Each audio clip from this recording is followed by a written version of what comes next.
ஹல்லேலூயா. நம்ம எல்லோரும் கண்களை மூடி, தகப்பனே உமக்கு நன்றி ஆண்டவரே. ஆண்டவரே உமக்கு நன்றி தகப்பனே. இந்த காலை வேளையில் ஆண்டவரே உம்முடைய சமூகத்தில் எங்களை தாழ்த்துக்கிற ஆண்டவரே. ஆண்டவரே உமக்கு நன்றி ஆண்டவரே. இன்னும் உம்மை அறியனுமே, இன்னும் உம்மை அறியனுமே, இன்னும் கிட்டி சேரனுமே, இன்னும் கிட்டி சேரனுமே. பிரசன்னம் பிரசன்னம் தேவ பிரசன்னம். ஹல்லேலூயா. பிரசன்னம் பிரசன்னம் தேவ பிரசன்னம். ராஜா உன் பிரசன்னம் போதுமையா, எப்போதும் எனக்கு போதுமையா. ராஜா உன் பிரசன்னம் போதுமையா, எப்போதும் எனக்கு போதுமையா. ஆண்டவரே, இந்த நேரத்தை நீங்க பொறுப்பெடுத்துக் கொள்ளுங்க. ஆண்டவரை வந்திருக்கிற ஒவ்வொருத்தரும் நீ கரத்துல ஒப்பு கொடுக்குறேன். அவங்களோடு கூட பேசுங்க. ஆண்டவரை இன்னும் உண்மை அறிகிற அறிவிய நாங்கள் வளர உதவி செய்யுங்க.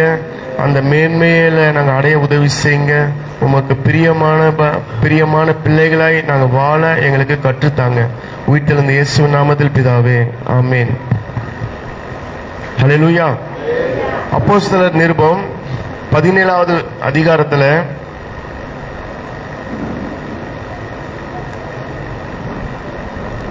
23வது வசனத்தை படிங்க.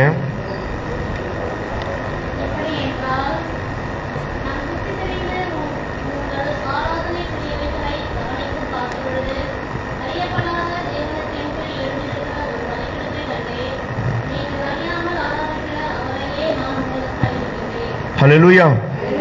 பாருங்க, பவுல் இந்த அத்தேனே பட்டணத்துல போயிட்டு அங்க இருக்கிற காரியங்களை சுற்றி பார்க்கும்போது அந்த இடத்துல ஒரு பீடத்தை பார்க்கிறாரு. என்னன்னு பாத்தீங்கன்னா, அறியப்படாத தேவன் என்று ஒரு வாசகத்தை அவர் பார்க்கிறாரு. அப்ப பார்த்துட்டு அந்த ஜனங்களை நோக்கி அவர் சொல்றாரு, நீங்கள் அறியாமல் ஆராதிக்கிற தேவனையே நான் உங்களுக்கு அறிவிக்க வந்தேன் அப்படின்ட்டு சொல்றாரு. இந்த அத்தனை பட்டணத்தை பத்தி நம்ம பார்க்கும்போது தெசலோனிக்கேயர் அந்த பட்டணத்திலிருந்து சுமார் 300 கிலோமீட்டருக்கு அப்பாற்பட்ட இருக்கிற பட்டணம் தான் இந்த அத்தேனே பட்டணம். அந்த அத்தேனே பட்டணத்துல பாத்தீங்கன்னா அநேக ஞானிகளும் கல்விமான்களும் அறிவாளிகளும் அந்த இடத்துல இருந்திருக்கிறத நம்ம பார்க்க முடியும். பாருங்க, கிமு 3வது நூற்றாண்டுல ஒரு காரியம் அங்க ஆரம்பிச்சு இன்றைக்கும் உலகம் ஃபுல்லா விளையாடி கொண்டு இருக்கிறாங்க. அது எதுன்னு பாத்தீங்கன்னா ஒலிம்பிக். ஒலிம்பிக் எத்தனை பேருக்கு தெரியும்? அது இங்கிலீஷ்ல பாத்தீங்கன்னா ஏதென்ஸ். சரிங்களா? இன்றைக்கும் உலகம் முழுவதும் 4 வருஷத்துக்கு ஒரு வாட்டி விளையாடி கொண்டு இருக்கிறாங்க. அப்போ அந்த இடத்துல நடந்த சம்பவம் இன்றைக்கும் சரித்திரபூர்வமா ஆதாரபூர்வமா நிரூபிச்சு இருக்கிறத நம்ம பார்க்க முடியும். அந்த பவுல் சொல்லுகிற ஆண்டவரை இயேசு கிறிஸ்துவ யாருமே பொய்ன்னு சொல்லவே முடியாது, இல்லைங்களா? இப்ப இந்த ஒலிம்பிக் பந்தயம் எப்படி உண்மையோ, பவுல் சொன்ன அந்த அறியப்படாத தேவனை குறித்து சொல்லுகிறேன்னு சொன்னார், இல்லைங்களா? அவர் யாரை குறித்து சொல்லுகிறான்னு பாத்தீங்கன்னா, ஆண்டவரை இயேசு கிறிஸ்துவையும் அவருடைய உயிர்த்தெழுதலையும் அவருடைய பாடு மரணத்தை குறித்தும் அந்த ஜனங்களுக்கு சொல்லுகிறார். அறியாமல் ஆராதிக்கிற அந்த ஜனங்களுடைய மத்தியில ஆண்டவருடைய மேன்மைகளை எடுத்து சொல்லுகிறத நம்ம பார்க்க முடியும். சரிங்களா? இப்ப பாருங்க, ஆண்டவர் ஏதோ கட்டுக்கதையோ புராண கதைகளையோ இல்ல கற்பனை கதைகளையோ வாழ்ந்தவர் அல்ல. சரிங்களா? அப்போ ஆண்டவரை இயேசு கிறிஸ்து இன்றைக்கும் ஜீவன் உள்ளவராய் உயிர்த்தெழுந்த ஆண்டவராய் நம்மளுடைய மத்தியில அவர் இருக்கிறத நம்ம பார்க்க முடியும். இப்ப பாத்தீங்கன்னா நம்ம எதை அறிய போறோம்னா, பவுல் சொல்லுகிற அந்த அறியப்படாத தேவன் அவங்க ஆராதிக்கிறாங்க. ஆனா நம்ம இந்த தேவனை எப்படி நம்ம அறிய முடியும்? சங்கீதம் 4வது அதிகாரம் 3வது வசனத்தை நீங்க படிக்கும்போது, பக்தி உள்ளவனை கர்த்தர் தமக்காக தெரிந்து கொண்டார் என்று அறியுங்கள் என்று சொல்லப்பட்டிருக்கு. இங்க வந்திருக்கிற ஒவ்வொருத்தரையும் ஆண்டவர் முன்பாகவே அறிந்திருக்கிறத நீங்க அறியணும். தாவீது சொல்லுகிறாரு, தாயின் கர்ப்பத்தில் பிறப்பதற்கு முன்பாகவே அவருடைய கண்கள் நம்மை கண்டதேன்ட்டு நம்ம வேதத்துல படிக்க முடியும். நீங்க யதார்த்தமா நீங்க இங்க வந்திருக்க அப்படின்ட்டு நீங்க நினைக்கலாம். ஆனா ஆண்டவர் உங்களை அறிந்திருக்கிறார் என்பதை முதலாவது நீங்க அறியணும். சரிங்களா? உங்களை அறிந்து உங்களை தெரிந்து கொண்டார் என்பது உண்மை. இல்லைன்னா இந்த இடத்துல நீங்க வந்திருக்க முடியாது. அப்ப நம்மள அறிந்த தேவனை நம்ம எப்படி அறியணும் இல்லைங்களா? இப்ப நம்ம மேல ஒருத்தர் அன்பு காட்டுறாருன்னா அவருடைய அன்பு எப்படிப்பட்டது என்பதை நம்ம அறியும் போதுதான் அந்த அன்புக்குள்ள இருக்கிற நன்மைகள், அந்த அன்புக்குள்ள இருக்கிற காரியங்கள் எல்லாமே நமக்கு நன்மையாக வரும் என்பது ஹல்லேலூயா. நம்ம வேதத்தில் அடுத்தது பார்க்கும்போது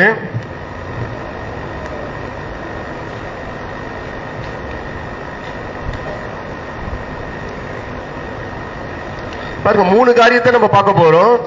தேவனை பற்றி நம்ம அறிவதற்கு எது நமக்கு தூண்டுகோலா இருக்கிறது, அடுத்தது எதனால் நம்ம தேவனை அறிய முடியும், அடுத்தது பாத்தீங்கன்னா தேவனை அறியும் போது நமக்கு கிடைக்கக்கூடிய நன்மைகளை நம்ம பார்க்க போறோம். சங்கீதம் 46:10 படிங்களேன்.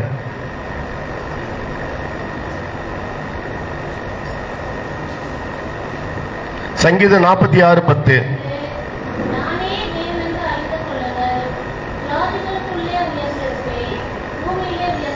பாருங்க, நீங்கள் அமர்ந்திருந்து நானே தேவன் என்று அறிந்து கொள்ளுங்கள். தேவனை நம்ம எப்படி அறிய முடியும்? நானே தேவன் என்று அறிந்து கொள்ளுங்கள் இந்த வசனம் சொல்லுது. இன்னைக்கு அறியக்கூடிய காரியங்களை விட தேவையில்லாத காரியங்களை அறிஞ்சு கொள்வதற்கு ஜனங்கள் ஆர்வம் உள்ளவர்களா இருக்கிறாங்க. பார்க்காத, இதை தொடாதன்னு சொன்னா நம்ம ஜனங்க என்ன பண்ணுவாங்க, அதை எப்படின்னா தெரிஞ்சு கொள்ளணும், அதுக்குள்ள என்னதான் இருக்கு அப்படின்ட்டு அறிய அதற்கு முயற்சிகளை எடுப்பாங்க.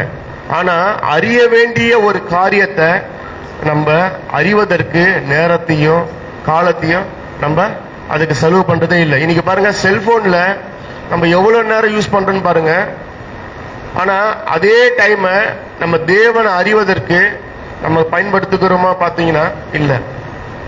சர்ச்சில் ஒரு 1.5 மணி நேரம் 2 மணி நேரம், அதுக்கு மேல போச்சுன்னா ஆட்டோமேட்டிக்கா அவங்களுடைய மூஞ்சி எல்லாமே மாற ஆரம்பிச்சிடும். ஆனா செல்போன்ல ஓபன் பண்ணிட்டு இன்ஸ்டாகிராம் அந்த மாதிரி ஏகப்பட்ட காரியம் இருக்கு. அதை பார்த்துட்டே இருக்கும்போது ஒரு பக்கம் டைமையும் பார்ப்பீங்களா, இல்ல செல்போனை ஒண்டி பார்த்துட்டு இருப்பீங்களா? யோசித்து பாருங்க. இல்லைன்னா ஒருத்தவங்க பிடிச்சமானவங்க எதிர்க்க இருக்கிறாங்கன்னா அவங்க கிட்ட பேசிட்டே இருப்பீங்களா, இல்ல டைம் பார்த்து பார்த்து அவங்க கிட்ட பேசுவீங்களா? ஆனா அதுக்கெல்லாம் பாத்தீங்கன்னா நம்ம என்ன பண்ணுவோம்னா நம்மளுடைய முழு கவனமும் அவங்கள சந்தோஷப்படுத்தணும், அவங்கள பத்தி தெரிஞ்சு கொள்ளணும், அவங்களோட கூட பேசணும், அவங்களுடைய அன்புல நம்ம பகிர்ந்து கொள்ளணும்ட்டு நம்ம நினைப்போம். ஆனா நம்மள அறிந்த ஒரு தேவன் இருக்கிறாரு. அவரை நம்ம எவ்வளவு கவலை அறிய நம்ம முயற்சி பண்றோம்னு பாத்தீங்கன்னா அந்த முயற்சி கம்மியா தான் இருக்கு இல்லைங்களா? யோசித்து பாருங்க, நம்ம ஏன் இன்னும் ஒரு வாழ்க்கையில ஒரு முன்னேற்றம் அடையல, நம்மளுடைய வாழ்க்கையில ஒரு ஆசீர்வாதம் நிரந்தரமா இல்ல, நம்மளுடைய வாழ்க்கையில எதை எடுத்தாலும் பிரச்சனை, போராட்டம், நம்மளுடைய ஜெபங்கள் கேட்கப்படல அப்படின்னு பாத்தீங்கன்னா அதுக்கு முன்பாக ஒரு காரியம் இருக்கு. அதுதான் நம்ம இன்னும் அறிய வேண்டிய பிரகாரம் தேவன் அறியல. ஆனா தேவன் நம்மள அறிந்திருக்கிறார். ஹல்லேலூயா. சங்கீதத்துல பார்த்தோம் இல்லைங்களா, கர்த்தர் பக்தி உள்ளன்னு தமக்கண்டு தெரிந்து கொண்டாரு. அவர் நம்மள அறிந்திருக்கிறாரு. ஆனா நம்மள அறிந்தவர் அறியாம அறியக்கூடாத காரியங்களை அறிய முயற்சி பண்ணிட்டு இருக்கோம். உலக பிரகாரமான காரியத்துல நம்ம எப்படின்னா முன்னேறணும், எப்படின்னா இந்த வாழ்க்கையில நம்ம ஜெயிச்சு காட்டணும் அப்படின்ட்டு உலக பிரகாரமான காரியத்துல தான் நம்ம முயற்சி பண்றோமே கண்டி ஆண்டவரை பத்தி அறியணும், அவருக்காக வாழணும், அவருடைய மேன்மைகளை நம்ம புரிஞ்சு கொள்ளணும், அவருடைய குணாதிசயங்களை நம்ம தெரிஞ்சு கொண்டு அவருக்காக நம்ம வாழணும். இன்னைக்கு பாருங்க, உலகத்துல இருக்கிற எத்தனையோ பேரு அந்த அறியக்கூடாத அறியப்படாத எத்தனையோ காரியங்களுக்காக தங்களுடைய வாழ்க்கையை தியாகம் பண்ணிட்டு வாழ்ந்து கொண்டு இருக்கிறாங்க இல்லைங்களா? எத்தனையோ பேர் மலையில எல்லாம் போய் தியானம் பண்றாங்க, எத்தனையோ பேர் கல்யாணம் பண்ணாம தங்களுடைய வாழ்க்கையை சமூக சேவை பண்ணணும்ட்டு அவங்க தியாகம் பண்ணிட்டு இருக்கிறாங்க. ஆனா உண்மையான தேவனை அறிவதற்கு நம்ம என்ன பண்றோம்னா எந்த விதமான தியாகமும் பண்ணா ரெடியா இல்லை. ஒரு நாள் ஃபாஸ்டிங் இருந்து ஜெபம் பண்ணுங்கன்னா அதுக்கு டைம் இல்லை. இல்லைங்களா? ஆனா மற்ற காரியத்திலும் பாத்தீங்கன்னா தியாகம் பண்ண சொன்னா அதுக்கு நம்மளால முடியுது. ஆனா இந்த காரியத்துல மாத்திரம் நம்மளால முடியல. காரணம் என்னன்னா நம்ம முயற்சி பண்ணல, அதை நம்ம விரும்பல. அதற்காக நம்ம என்ன பண்றோம்ல, நம்ம நேரம் எடுக்கிறது இல்லை. சரிங்களா? அப்ப தேவன் வந்து நம்மளை எப்படி ஆசீர்வதிப்பார்னு நம்ம நினைக்க முடியும்? இப்ப நம்ம எதனா செஞ்சாதானே அவர் நம்மளுக்கு உதவி செய்வாரு. எதுவுமே செய்யாம என்ன ஆசீர்வதிங்க அப்படின்னா எப்படி ஆசீர்வதிப்பாரு? இப்ப நம்ம முதல் மெசேஜ் கேட்டோம், அவருடைய கற்பனைகளையும் கட்டளைகளையும் நம்ம கை கொள்ளும் போதுதான் அவர் நம்மளுக்கு ஆசீர்வாதத்தை தருவேன்னு சொல்றாரு. இல்லைங்களா? எக்ஸாம் எழுதுனாதான் பாஸ்ன்ற ஒரு காரியம், அடுத்த கிளாஸுக்கு போக முடியும். பாருங்க, இப்ப காலேஜ் படிக்கிறவங்க எக்ஸாம் எழுதுனாதான் முடிச்சு வேலைக்கு போக முடியும். எக்ஸாம்லயே ஃபைல் ஆயிட்டா என்ன போக முடியாது, அடுத்த வேலைக்கு போக முடியாது. இல்லைங்களா? ஒரு பேங்க் இதுக்குரிய காரியங்களை எக்ஸாம் எழுதும் போது அதுல பாஸ் பண்ணாதான் நம்மளுக்கு வேலை கிடைக்கும். இல்லைங்களா? அப்போ முயற்சின்னு ஒண்ணு இருக்கு, ஒரு தியாகம்னு ஒண்ணு இருக்கு. அதை செய்யாம நான் இப்படிதான் இருப்பேன், என்னுடைய கேரக்டர் மாற்ற மாட்டேன், என்னுடைய எதுவுமே நான் செய்ய மாட்டேன், ஆனாலும் நான் ஆசீர்வாதமா வாழணும் அப்படின்னா எப்படி முடியும்? யோசிச்சு பாருங்க. உலக பிரகாரமான காரியங்களை, புக்கோ வேற எந்த காரியங்களை படிக்கணும்னா அதுல ஆர்வமா இருக்கிறாங்க. ஆனா பைபிளை படிங்கன்னா அதுல ஆர்வம் இல்ல, கொஞ்ச நேரம் படிச்சாவே தூக்கம் வந்துடுதுன்னு சொல்றாங்க. யோசிச்சு பாருங்க. சரிங்களா? பாருங்க, பவுல் சொல்றாரு, பிலிப்பியர் 3:8 படிங்களேன்.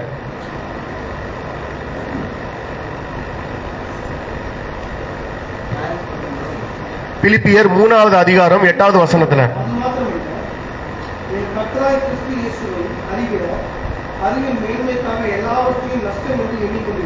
பாருங்க, அவர் ஒரு அறிவாளி, கல்விமான், சரிங்களா, பணக்காரர். அவரு எல்லா அந்த அந்த வாழ்ந்த யூதர்களுக்குள்ளவே ஒரு நல்ல ஒரு பொசிஷன்ல இருந்தவர். ஆனா அவர் என்ன சொல்றாருன்னா, என் தேவனை அறிகிற அறிவின் மேன்மைக்காக எல்லாவற்றையும் நான் என்ன பண்றேன், நஷ்டம் என்று எண்ணுகிறேன்னு சொல்றாரு. நம்ம தேவனை அறிவதற்காக எதெல்லாம் நம்ம இழந்திருக்கிறோம் யோசித்து பாருங்க. அவர் பாருங்க, அவருடைய காரியத்தை இன்றைக்கு நம்ம படிக்கிறோம். ஆனா நமக்கு பின்பாக நம்மளுடைய பிள்ளைங்க ஆசீர்வாதமா இருக்கணும்னு நினைச்சீங்கன்னா நம்ம தேவனை தேடிதான் ஆகணும். சரிங்களா? நம்ம அநேகருக்கு ஆசீர்வாதமா இருக்கணும்னு நீங்க நினைச்சீங்கன்னா நம்ம தேவனை தேடிதான் ஆகணும். அவரை அறிகிற அறிவு நமக்கு வேணும். அதை விட்டுட்டு நீங்க வேற காரியத்துல உங்களுடைய நேரத்தையும் காலத்தையும் நீங்க வேஸ்ட் பண்ணீங்கன்னா அது பிரயோஜனம் இல்லாமல் போயிடும். சரிங்களா? இன்றைக்கும் பவுலை குறித்து நம்ம பார்ப்பதற்கு ஒரே காரணம், அவர் தேவனை அறிவதற்காக எல்லாவற்றையும் இழந்து தேவனுக்காகவே வாழ்ந்த ஒரு மனிதன். ஹல்லேலூயா. அப்ப நம்மளை குறித்த பேசணும்னா நம்ம என்ன பண்ணணும் யோசித்து பாருங்க. அடுத்தது பாருங்க, 2 தீமோத்தேயு 3வது அதிகாரம், தேவனை நம்ம எப்படி அறிய முடியும்? 3வது அதிகாரம் 16வது வசனம். வேத வாக்கியங்கள் எல்லாம் தேவ ஆவியால் அருளப்பட்டிருக்கிறது. தேவனுடைய மனுஷன் தேறினாலும் எந்த நற்கிரியையும் செய்ய தகுதியுள்ளவனாகவும் இருக்கும்படியாக அப்படிங்க அதை உபதேசத்திற்கும் கலிதுகளுக்கும் சீர்திருத்ததற்கும் நீதியை படிப்பிப்பதற்கும் பிரயோஜனம் உள்ளவைகள் ஆகியிருக்கிறது. ஓகேங்க. பாருங்க, இந்த வேத வாக்கியங்கள் எல்லாம் தேவ ஆவியினால அருளப்பட்டிருக்கிறது. நம்ம கையில இருக்கிற வேத புத்தகம் தேவனுடைய வார்த்தை, அது புத்தக வடிவத்துல நம்மளுடைய கரங்கள்ல இருக்கு. நம்ம எப்படி வாழணும், எப்படி வாழக்கூடாது, எப்படி பேசணும், எப்படி பேசக்கூடாது, எப்படி என்று தேவனே தன்னுடைய வார்த்தை மூலம் எழுதப்பட்டு நம்மளுடைய கரங்கள் இருக்கு. இல்லைங்களா? இப்ப இதுக்கு நம்ம முக்கியத்துவம் கொடுக்கும் போது நம்மளுடைய வாழ்க்கை எப்படி இருக்கும்? ஆசீர்வாதமா இருக்கும். இல்லைங்களா? இப்பொழுது சொல்லப்படுகிற ஆசீர்வாதம் எல்லாம் உண்மையில வந்து பழிக்கணும்னா அந்த வார்த்தையை நம்ம முதலாவது காது கொடுத்து கேட்கணும். இது கேட்கறதுக்கு மனசு இல்லைன்னா அந்த ஆசீர்வாதம் எப்படி உங்களுக்கு மேல வந்து உங்களுக்கு பழிக்கும்? இல்லைங்களா? தேவனுடைய கற்பனைகளை கை கொள்கிறவர்கள் 1000 தலைமுறை மட்டும் ஆசீர்வாதமா இருப்பான்ட்டு வேத வசனம் சொல்லுது. இல்லைங்களா? அப்ப 1000 தலைமுறை மட்டும் நம்மளும் நம்மளுடைய பிள்ளைங்களும் ஆசீர்வாதமா இருக்கணும்னா நம்ம எதுக்கு செவி சாய்க்கணும்? தேவ வசனத்துக்கு செவி சாய்க்கணும். தேவ வசனம் தான் தேவன் எப்படிப்பட்டவர், அவருடைய குணாதிசயங்கள் என்ன, அவர் நல்லவரா கெட்டவரா என்பதை நம்ம எப்படி எதன் மூலம் அறியலாம்னா நம்ம கைகளில் இருக்கிற வேதத்தின் மூலம் தான். இல்லைங்களா? பாருங்க, ஒரு பொருளை எப்படி யூஸ் பண்ணணும்ட்டு அந்த பொருளுக்குள்ள ஒரு புக்கு இருக்கும், கேட்லாக். அதை வச்சுதான் அந்த புக்கை நம்ம அந்த பொருளை நம்ம யூஸ் பண்ண முடியும். அதே போல தேவனை நம்ம அறிவதற்கு நம்ம கரங்களில் கொடுக்கப்பட்ட ஒரு புக்கு எது? பைபிள். சரிங்களா? இப்ப இதை நம்ம படிக்க படிக்க படிக்க தான் தேவனுடைய நன்மைகள், தேவனுடைய காரியங்கள், தேவனுடைய குணாதிசயங்கள், நம்மளை எப்படி அவர் உண்டாக்கினாரு, நம்ம முதல் யாரு, நம்மளுடைய தன்மை என்ன, நம்ம நம்ம நினைக்கிறோம் என்னாலதான் அப்படின்னு நம்ம நினைக்கலாம். ஆனா வேத வசனம் சொல்லுது நம்ம யாருன்ட்டு. நம்மள மண்ணில புதைச்சா ஒரே வார்த்தைக்குள்ள நம்ம யாருன்னு தெரியும் இல்லைங்களா? ஆனா நம்ம என்ன பண்றோம்னா நம்ம நம்ம நமக்குள்ள இருக்கிற அந்த ஒரு காத்து இருக்கிறதுனால நான் தான் மாத்தட்டிக்கிறோம். ஆனா அந்த காத்து போச்சுன்னா நம்ம யாருன்னே தெரியாது இல்லைங்களா? ஐயா திரு அப்படின்னு பேர் போடுவாங்க பாத்தீங்களா? ஆனா அந்த ஆவி போச்சுன்னா ஐயா திருன்னு கூப்பிடுவாங்க, அது டோட்டலா எல்லாமே மாறிடும். சரிங்களா? அப்ப நம்ம யாருன்னு முதல்ல அறியணும்னா நம்ம எதை படிக்கணும்? பைபிள் படிக்கணும். அடுத்தது தேவன் யாருன்னு தெரிஞ்சுக்கணும்னா நம்ம பைபிள் படிக்கணும். ஓகேங்களா? அடுத்தது பாருங்க 1 கொரிந்தியர் 2:11 10 இருந்து படிங்க. 1 கொரிந்தியர் 2:10 10-11.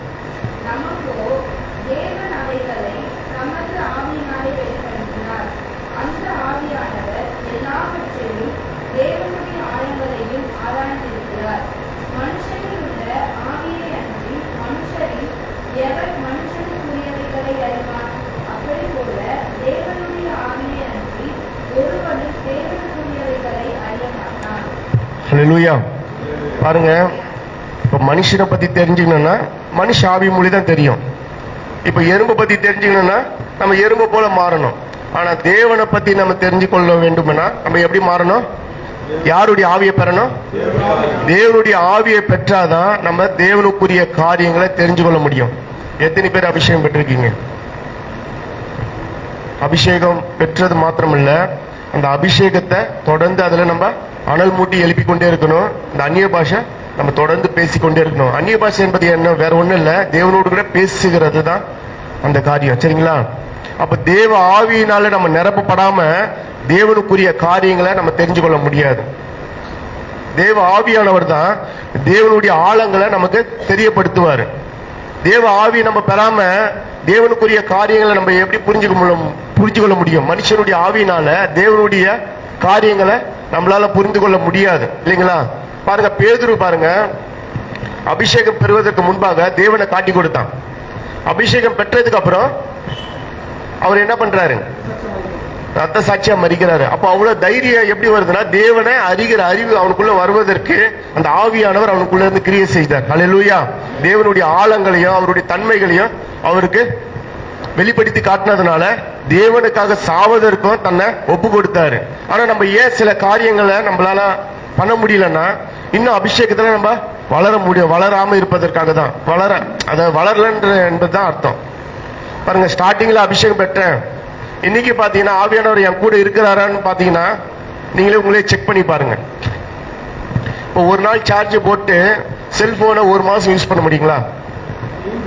தினைக்கு சார்ஜ் பண்ண காலையில போட்டாலும் நைட்டுக்குள்ள பாத்தீங்கன்னா நம்ம யூஸ் பண்ணும்போது அது என்ன ஆயிடும்? தீர்ந்து போயிடும். மறுநாள் திருப்பி யூஸ் பண்ணணும்னா நம்ம சார்ஜ் போட்டு ஆகணும். அதே போல ஒவ்வொரு நாளும் அபிஷேகத்துல நம்ம நிரம்பும் போது தான் தேவனுடைய காரியங்களை நம்ம புரிந்து கொள்ள முடியும். அடுத்தது பாருங்க,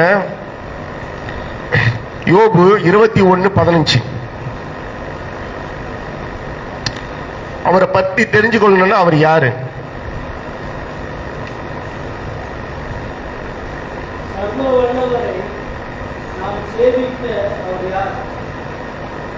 படிங்க. அவ்வளவுதான்.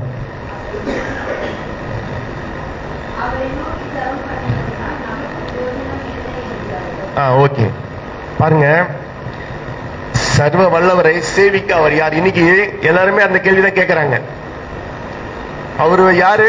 அவர் 10:1 அவர் யாருங்க? அவர்கிட்ட பேசுறதுனால நம்மளுக்கு என்ன பிரயோஜனம்? அவர்கிட்ட ஜெபம் பண்றதுனால நமக்கு என்ன பிரயோஜனம் சொல்லி என்ன பண்றாங்கன்னா அவர்கிட்ட பேசாம இருக்கிறாங்க. ஆனா பேசாத, பார்க்காத, முகராத காரியங்களுக்கு முன்பாக மணிக்கணக்கில் நின்று ஈர துணியோட கால்நடையா எவ்வளோ தியாகம் பண்றாங்க. ஆனா அண்ட சராசரங்களை உண்டாக்கின சர்வ வல்லமை உள்ள தேவன் கிட்ட பேசுவதற்கு நமக்கு என்ன இல்லை, நேரம் இல்லை இல்லைங்களா? இப்போ பாருங்க, ஒரு எஜமான் கிட்ட நம்ம வேலை செய்கிறோம். வேலை செஞ்சால் நமக்கு என்ன கிடைக்கும்? சம்பளம் கிடைக்கும். ஆனால் சம்பளத்துக்காக நம்ம என்ன பண்றோம்னா மணிக்கணக்கில் அவருக்கு முன்பாக அவர் சொல்ற காரியத்தெல்லாம் நம்ம செய்யறோம். ஏன்னா அவர் நம்ம எஜமான்ட்டு. நம்ம எஜமானு தெரிஞ்சதுனால, அவர் நம்மளுக்கு சம்பளம் தருவார்னு தெரிஞ்சதுனால நம்மளுடைய எல்லாவற்றையும் நம்ம ஒடுக்கி அவருக்கு முன்பாக கை கட்டி கூட நிற்பாங்க இல்லைங்களா? சில பேர் ஓனருக்கு முன்பாக என்ன பண்ணுவாங்க, அந்த கிராமத்து சில மணியா துண்டுலாம் எடுத்து மேலே போட்டு எடுத்து இடுப்புல கட்டிப்பாங்க. தன்னை எவ்வளவுக்கு எவ்வளவு தாழ்த்த முடியுமோ தாழ்த்துவாங்க, ஏன்னா அவர் எஜமான். ஆனா நம்ம ஆராதிக்கிற தேவன் எப்படிப்பட்டவர் நம்ம தெரிஞ்சாதான் அவருக்கு முன்பாக நம்மளை தாழ்த்த முடியும். அவருக்கு முன்பாக அவருக்காக நம்ம வாழ முடியும். அவரை பத்தி நம்ம தெரிய விருப்பம் இல்லைன்னா அவருக்காக நம்மளால வாழவே முடியாது. வாழல என்ன ஆகும்? நம்மளுடைய ஜபத்தை எப்படி கேட்பார் அவர்? நம்ம பேசுறத எப்படி அவர் கேட்பார்? கேட்டு நம்மளுக்கு எப்படி பதில் தருவார்? பாருங்க, நேற்று நடந்த சம்பவம். நான் பாத்தீங்கன்னா ஊழியம் செய்யறேன், உலக பிரகாரமான வேலையும் செஞ்சுட்டு இருக்கேன். நேற்று ஒரு 4 மணிக்கு பாத்தீங்கன்னா நம்ம மேல மொட்டை மாடியில சிமெண்ட் பூசணும். சிமெண்ட் பூசிட்டு இருக்கும்போது பயங்கர இடி, அப்படியே கிளைமேட்டே மாறிடுச்சு, மழையும் பெஞ்சிட்டு இருக்கு, தூர போட ஆரம்பிச்சது. அப்ப சிமெண்ட் பூசும் போது அந்த மழை பெஞ்சா என்ன ஆகும்? கரைஞ்சு போயிடும். எனக்கு வர வேண்டிய லாபம் அன்னைக்கு நின்று போயிடும், நஷ்டமும் ஆயிடும். ஆனா அந்த மொட்டை மாடியில நின்றுட்டு நான் பாருங்க ஒரே ஒரு ஜபம் தான் பண்ணேன். ஆண்டவரே எனக்கு உதவி செய்யுங்க, இந்த மழையை நிப்பாட்டுங்க, நான் வேலையை முடிச்சுட்டு நான் வீட்டுக்கு போற வரைக்கும் அந்த மழை பெய்யக்கூடாதுன்ட்டு நான் ஜெபம் பண்ணேன். அதாவது பாருங்க, ஆண்டவர் அந்த சின்ன ஜபத்தை கூட கேட்டு பாருங்க, இடி இடிச்சு மழை பெய்யக்கூடிய எல்லா சூழ்நிலையுமே உருவாயிடுச்சு. அதாவது வானல கருத்து போச்சு, மழை பெஞ்சிட்டே இருக்கு, தூர போட்டுட்டே இருக்கு. அப்ப அந்த ஜபத்தை ஆண்டவர் கேட்டதுனால உடனே பாருங்க ஒரு 5 நிமிஷம் 10 நிமிஷம் தான் இருக்கும், அப்படியே டோட்டல் எல்லாமே மாறி எனக்கு ஆண்டவர் அந்த நாளுக்குரிய ஆசீர்வாதத்தை எனக்கு கிடைக்கும்படி செய்தார். ஹல்லேலூயா. நான் எதுக்கு சொல்றேன்னா, நம்ம பண்ற ஜபத்தை ஆண்டவர் கேட்கறதுக்கு ரெடியா இருக்கு. அன்னைக்கு நம்ம பைபிள்ல படிக்கலாம், எலியாவின் ஜபத்தை ஆண்டவர் கேட்டான்னு. இன்னைக்கு நம்மளுடைய ஜபத்தையும் கேட்க அவர் வல்லமை உள்ளவராக இருக்கிறார். ஹல்லேலூயா. உங்களுடைய ஜபத்தையும் கேட்க அவர் வல்லவரா இருக்கிறார். ஹல்லேலூயா. சரிங்களா? ஏன் அவர் உங்களுடைய வாழ்க்கையில கிரியை செய்ய முடியலன்னா நீங்க கேட்கல. அவர் என்னுடைய ஜபத்தை கேட்பாருன்ற நம்பிக்கை உங்களுக்கு வரணும். முதலாவது அந்த விசுவாசம் உங்களுக்குள்ள வரணும். சரிங்களா? சின்ன பாருங்க, பெரிய காரியத்துக்கெல்லாம் நம்ம ஜெபம் பண்ணுவோம் ஆசாவை போல. ஆனா சின்ன சின்ன காரியத்துக்கு நம்ம என்ன பண்ணுவோம்னா உலக பிரகாரமான காரியத்துக்குள்ள போயிடுவோம், உலக மனுஷனை நம்ப ஆரம்பிச்சிருவோம். சரிங்களா? சின்ன காரியமோ பெரிய காரியமோ எதுவா இருந்தாலும் தாவீதை போல சின்ன காரியமோ பெரிய காரியமோ எதுவா இருந்தாலும் நம்ம யாருக்கிட்ட தான் போய் நிக்கணும்? ஆண்டவர் கிட்ட போய் நிற்கும் போது நம்மளுடைய ஜபத்தை அவர் கண்டிப்பா கேட்பார். ஏனென்றால் அவர் சர்வ வல்லமை உள்ள தேவன். ஹல்லேலூயா. எல்லாவற்றையும் உண்டாக்கின தேவன். மனிதனையும் அண்ட சராசரங்களையும் வானத்தையும் பூமியும் சமுத்திரத்தையும் மற்ற நம்ம பார்க்கிற சூரிய சந்திர நட்சத்திரங்கள் எல்லாவற்றையும் உண்டாக்கினது யாரு? அவர் தான். சரிங்களா? இன்னைக்கு பாருங்க, மனுஷனுடைய நல்ல நேரம் கெட்ட நேரத்தை நிர்ணயிக்கிறது எதுன்னு பாத்தீங்கன்னா இந்த 9 கிரகம். அதை வச்சுதான் இவனுடைய எதிர்காலம் என்ன அப்படின்ட்டு நம்ம உலக பிரகாரமான ஆளுங்க பாக்குறாங்க. ஆனா நம்ம எதிர்காலம் நல்லா இருக்கணும்னா நம்ம யாரை பார்க்கணும்? நம்ம தேவனை தான் பார்க்கணும். சரிங்களா? அவருக்கு முன்பாக போய் நிற்கும் போது நம்மளுடைய வாழ்க்கை தரத்தை மாற்றக்கூடிய வல்லமை யார்கிட்ட இருக்கு? கிரகங்க கிட்ட இல்ல, தேவன் கிட்ட தான் இருக்கு. ஹல்லேலூயா. உலக பிரகாரமான ஆட்களுக்கும் நமக்கும் உள்ள ஒரே ஒரு வித்தியாசம் என்னன்னா, அவங்க இயற்கைகளை நம்பி வாழ்றாங்க, மனிதர்களை நம்பி வாழ்றாங்க, அரசியல்வாதிகளை நம்பி வாழ்றாங்க. நம்ம யாரை நம்பி வாழணும்? தேவனை தான் நம்பி வாழணும். பணம் வச்சிருக்கவனை நம்பி நம்ம வாழக்கூடாது. சரிங்களா? சொந்தக்காரங்களை நம்பி நம்ம வாழக்கூடாது. நம்ம பார்க்க வேண்டிய ஒரே ஒரு ஆள் யாரு? ஆண்டவராக இயேசு கிறிஸ்து தான். இப்ப பாருங்க, நான் இருக்கிறேன், எங்க அப்பாவை நம்பி கூட நான் வாழக்கூடாது. எங்க அப்பாவை நம்பி வாழ்ந்தா அவரு எனக்கு சொத்து தருவாரு, அவர் எனக்கு நன்மை செய்வார்ட்டு அவரை நம்ம நம்ப கூடாது. தேவனை நம்பும் போது நமக்கு வர வேண்டிய ஆசீர்வாதம் இவர்கிட்ட இருந்து இல்ல, வேற எந்த மூலியனாலும் நமக்கு வர வேண்டிய ஆசீர்வாதம் வரும். ஹல்லேலூயா. நம்மளை உயர்த்துகிறவர் யாரு? தேவன் தான். சரிங்களா? நம்மளை உண்டாக்கினவர்களே அப்பா அம்மா இருந்தாலும் சரி, நம்மளை உயர்த்துகிற ஒரே ஒரு நபர் யாரு? தேவன் தான். நம்ம அவரை தான் பார்க்கணுமே கண்டி வேற எந்த காரியத்தை பார்த்தாலும் நம்ம தோத்து போயிடுவோம். அவங்க நம்மள ஏமாத்திடுவாங்க. அதாவது சூழ்நிலை, எல்லாருமே மனுஷர்கள் தானே, சூழ்நிலை மாறும்போது அவங்களும் மாறிடுவாங்க. அல்லேலூயா. அடுத்தது பாருங்க, யோபு 9:8-10. அது முன்னாடியே நம்ம சொன்னதுதான், அதை அப்படியே வசனத்தோட பாத்துருங்க. யோபு 9வது அதிகாரம். உண்டானவர்கள் ஒன்றும் அறியும். யோபு 9வது அதிகாரம் 8-10 வரைக்கும். வானங்களை விரித்து சமுத்திர அலைகளை நடக்கிறார். அவர் துருவ சக்கர நட்சத்திரங்களையும் மிருக சிருஷ்டித்தையும் தீசுத்தையும் அருமினையும் தட்சிண மண்டலங்களையும் உண்டாக்கினார். ஆராய்ந்து பெரிய பாறைகளையும் இன்னும் அதிசயங்களையும் அவர் செய்தார். ஹல்லேலூயா. பாருங்க, இந்த உலகத்துல இருக்கிற ஒவ்வொரு காரியத்தையும் உண்டாக்குனது யாரு? தேவன் தான். ஆனா இன்னைக்கு எல்லாருமே என்ன பண்றாங்க? மார் தட்டிக்கிட்டு நான் தான் உண்டாக்குனேன், எல்லாவற்றையும் ஆளுகிறது நான் தான் சொல்றாங்க. ஆனா இந்த வேத வசனம் எவ்வளவு உண்மை என்பதை பாருங்க. சரிங்களா? எல்லாவற்றையும் உண்டாக்குறது நம்ம ஆண்டவராகிய தேவன் தான். அதனால நம்ம யாரை தான் பார்க்கணும்? தேவனை தான் பார்க்கணுமே கண்டி. பாருங்க, குறைஞ்சது யோபு புத்தகம் எப்போ வந்தது? ஆதியாகமம் எழுதப்பட்ட காலத்துல எழுதப்பட்டது. அன்னைக்கே சொல்லப்பட்டிருக்கு அவரும் கடலின் மேல் நடப்பாருன்ட்டு. அந்த தீர்க்க தரிசன வசனத்தை தான் ஆண்டவராகிய இயேசு கிறிஸ்து கடலின் மேல் நடந்து காட்டிட்டார். ஹல்லேலூயா. அடுத்தது பாருங்க, ஏசாயா 53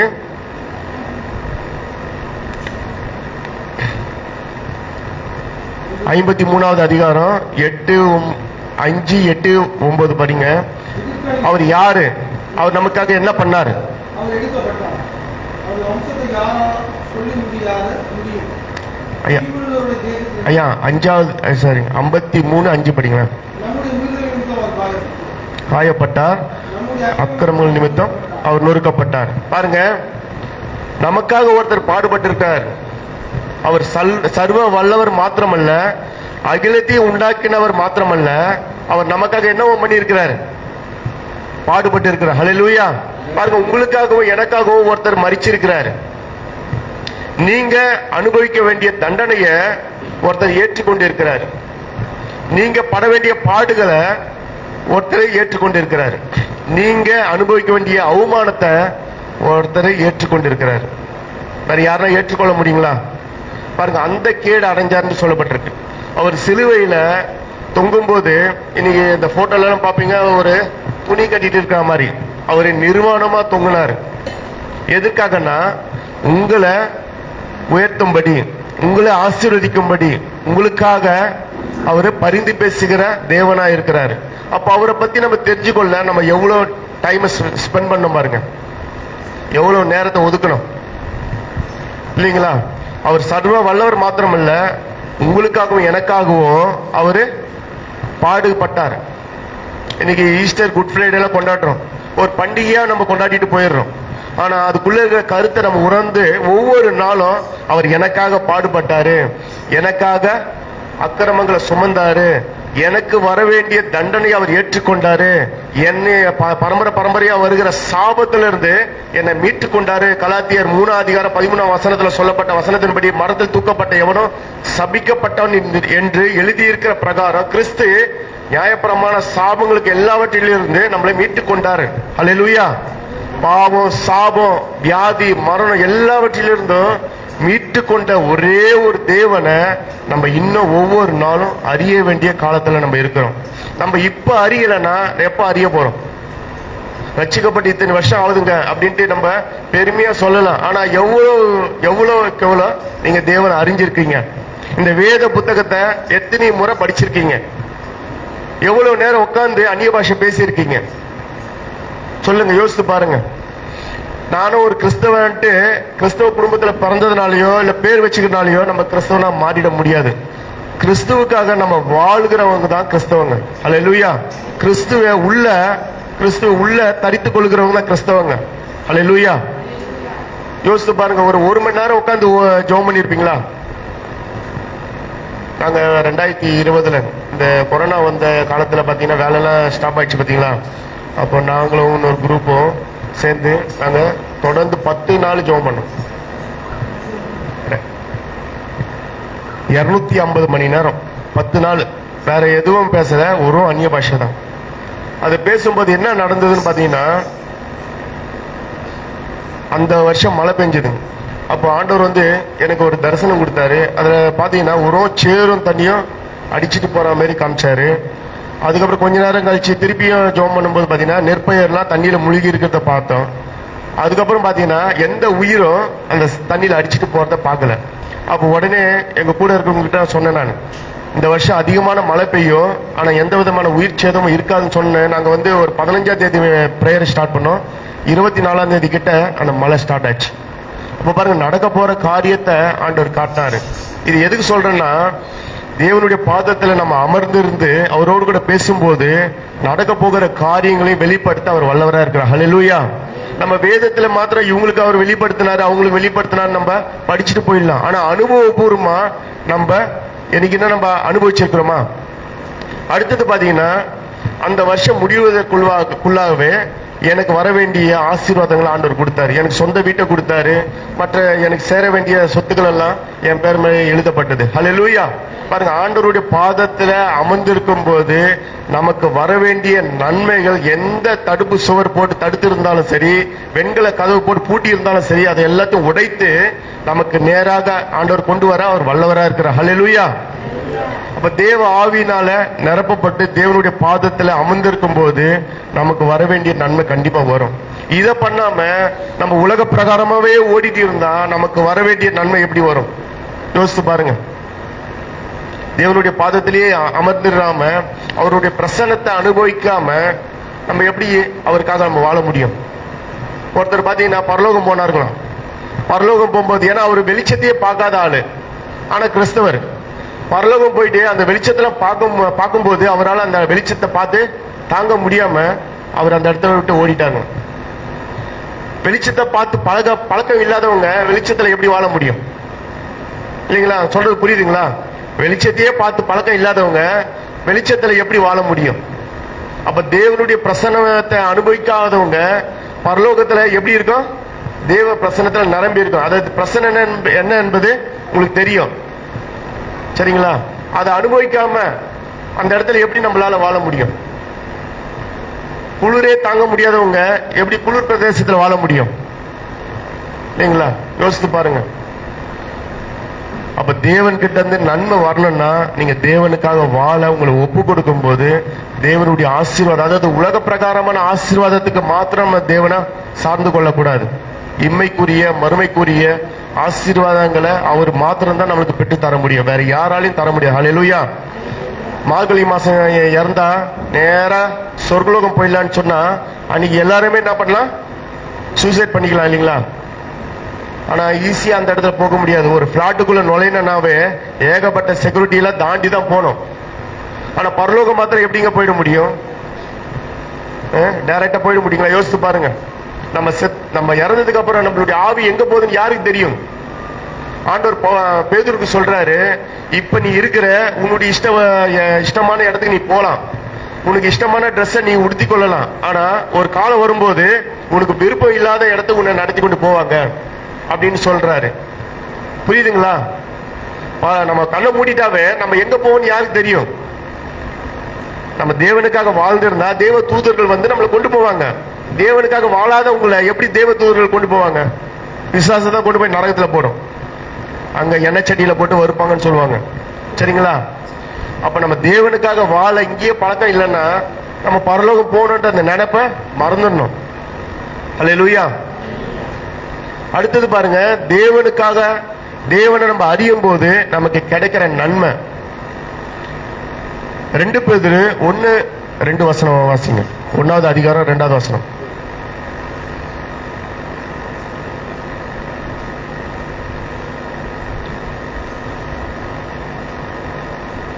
ரெண்டு பேதுரு 1:2.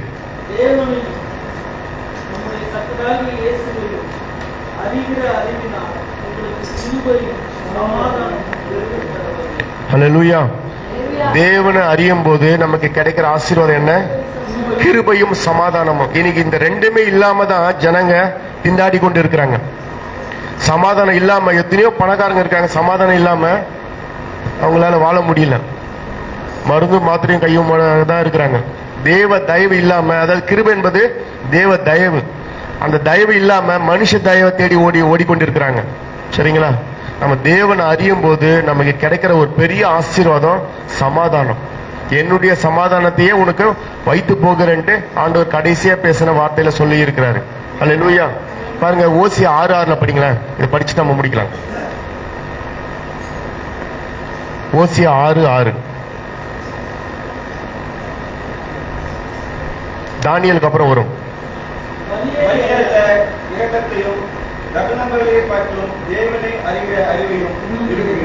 பாருங்க, ஆண்டவருடைய விருப்பம் என்ன, உங்களை குறித்து ஆண்டவருடைய விருப்பம் என்ன? உங்களை நேசிக்கிறவங்களுடைய விருப்பத்தின்படி நான் வாழணும்னு நீங்க நினைக்கிறீங்களே, நினைப்பீங்க.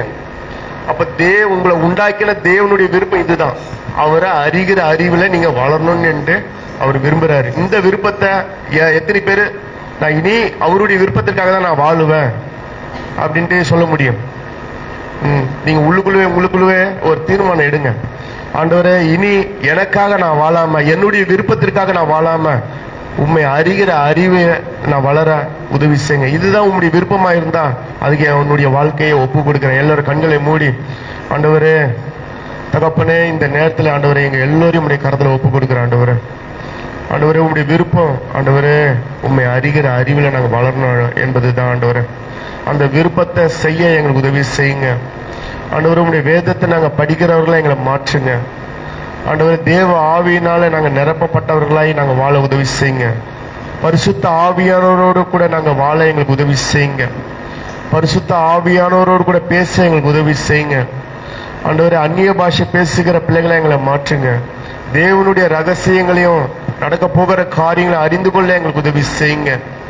ஆண்டவரே ஸ்தோத்திரம், நீங்க எங்களுக்காக செய்த ஒவ்வொரு நன்மைகளை நினைச்சு ஆண்டவரே இன்னும் அறிய எங்களுக்கு உதவி செய்யுங்க. பவுல் சொன்னாரே, ஆண்டவரே தேவனே அறிகிற அறிவின் மேன்மைக்காக எல்லாவற்றின் நஷ்டம் குப்பையுமாய் எண்ணுகிறேன்னு சொன்னது போல ஆண்டவரே, நாங்களும் அப்படிப்பட்ட ஒரு காரியங்களை செய்கிறவர்களாக எங்களை மாற்றுங்க. ஆண்டவரே, உண்மை அறிகிற அறிவில் நாங்கள் வளர உதவி செய்யுங்க. ஆண்டவரே, உமக்காக வாழுகிற பிள்ளைகளை எங்களை மாற்றுங்க. ஆண்டவரே தகப்பனே, இனி எங்களுக்காக வாழாதபடி, எங்களுடைய சுய விருப்பத்திற்காக நாங்கள் வாழாதபடி, உண்மை ஆண்டவரே சந்தோஷப்படுத்துகிற பிள்ளைகளாக எங்களை மாற்றுங்க. ஆண்டவரே, உம்முடைய விருப்பத்தை செய்கிற பிள்ளைகளை எங்களை மாற்றுங்க. ஆண்டவரே தகப்பனே, எங்களை ஒப்பு கொடுக்கிறேன். தகப்பனே, எங்களை ஒப்பு கொடுக்கிற ஆண்டவரே, ஆண்டவரே எங்களை ஒப்பு கொடுக்கிறோம். ஆண்டவரே, ஒரு விஷயம் ஆண்டவரே எங்களை கண்ணோக்கி பாருங்க, ஒரு விஷயங்களை கண்ணோக்கி பாருங்க. ஆண்டவரே, இங்க வந்திருக்க ஒவ்வொருத்தரும் உடைய கரத்துல ஒப்பு கொடுக்கிற ஆண்டவரே, ஆண்டவரே ஒவ்வொருத்தரும் உடைய பாதத்துல ஒப்பு கொடுக்கிற ஆண்டவரே தகப்பனே, தேவையில்லாத காரியங்களை அறிவதற்கு எங்களுடைய நேரத்தையும் காலங்களையும் ஆண்டவர் வீணாக்கி கொண்டு இருக்கிற ஆண்டவரே, அறிய வேண்டிய தேவனை அறியாமல் ஆண்டவரே நாங்க இருக்கிறோம். ஆண்டவரே, ஒரு விஷயம் ஆண்டவரே எங்களை மன்னிங்க, எங்களுடைய பாவங்களை மன்னிங்க, எங்களுடைய அக்கிரமங்களை மன்னிங்க, எங்களுடைய மீறுதல்களை மன்னிங்க. ஆண்டவரே, ஆண்டவரே இங்க வந்திருக்க ஒவ்வொருத்தரும் உடைய கரத்துல ஒப்பு கொடுக்கிறோம். உங்களுடைய ரத்தத்தினால எங்களை கழுவி சுத்திகரிங்க, எங்களை ஆசீர்வதிங்க. ஆண்டவரே, மீதியான நேரத்தை பொறுப்படுத்திக் கொள்ளுங்க. உயிர்த்தெழுந்த இயேசு நாமத்தில் பிதாவே, ஆமென்.